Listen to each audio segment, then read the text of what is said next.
কিন্তু ফ্যাসিস্ট সরকারের দোসর যারা আছে তারা অনেক জায়গায় বলে বেড়াইছে যে এই বাংলাদেশে হয়তোবা জাতীয় পতাকা বিলুপ্ত হয়ে যাবে, আর দেখা যাবে না। কিন্তু সেটা আজকে মিথ্যা প্রমাণিত হলো। আমরা স্বাধীনতার পতাকার দোহাই দিয়ে, বিগত যারা সরকার ক্ষমতায় এসেছে তারা মুক্তিযোদ্ধার দোহাই দিয়ে, স্বাধীনতার পতাকার দোহাই দিয়ে তারা বারবার বলেছে এই জাতীয় পতাকা মুক্তিযোদ্ধা তারা ছাড়া আর কেউ ভালোবাসে না, তারা ছাড়া এতে কেউ অংশগ্রহণ করে নাই। আজকে তা আবার ভুল প্রমাণিত হয়েছে। কারণ ইসলাম স্বাধীনতার সময় ইসলাম ছিল, এখনো ইসলাম আছে।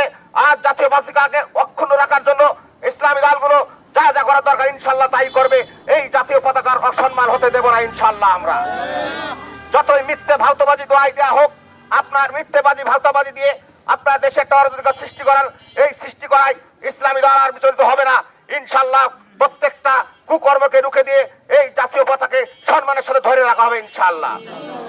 তাই আমরা আগামী দিন সাহেব চরমনার নেতৃত্বে একটি ইসলামী রাষ্ট্র গঠনের লক্ষ্যে যে কাজ করে যাচ্ছি, তৃণমূল পর্যায়ে প্রত্যেকে দাওয়াতের মাধ্যমে কাজ করে এই অসৎ কুলসিত চাঁদাবাজ ধান্দাবাজ রাজনীতিদের রুখে দিয়ে সোনার বাংলাকে আরো একটি সোনার বাংলায় পরিণত করার লক্ষ্যে আমাদের দিন রাত নিরলসভাবে পরিশ্রম করে কাজ করে যেতে হবে।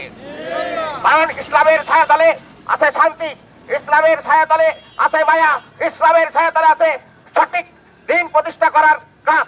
তাই আমরা বলতে চাই, আমরা আর কোন ওই ধান্দাবাজ চাঁদাবাজ খুনি সন্ত্রাসী এদের দখলে আর দেশ দেখতে চাই না। তারা মুক্তিযোদ্ধা জাতীয় পতাকার দোহাই দিয়ে তারা বারবার অনেক সময় একবার ক্ষমতায় এসেছে আর লুটপাটের স্বর্গরাজ্য তৈরি করে তারা মুক্তিযোদ্ধা জাতীয় পতাকা নিয়ে এক প্রকার ব্যবসা করেছে। আমরা মুক্তিযোদ্ধার ওই রক্ত টাকা মুক্তিযোদ্ধা আর এই জাতীয় পতাকা নিয়ে আর কাউকে আমরা ব্যবসা করতে দেব না।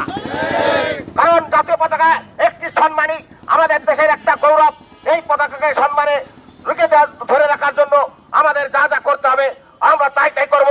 আজকে 16 ডিসেম্বরের এই বিজয় র্যালি থেকে শপথ নিচ্ছি ইনশাল্লাহ আগামী দিন সাহেব চরমনায় ইসলামের জন্য, ইসলাম দেশ মানবতা কল্যাণের জন্য যখন সে নির্দেশ দেবে সেই নির্দেশ পালন করতে হবে। রাজপথে রক্ত দিতে হলে রক্ত দিব, জীবন দিতে হলে জীবন দিব। তাও কোনো অসৎ রাজনীতিদেরকে আর ভয় করবো না ইনশাল্লাহ।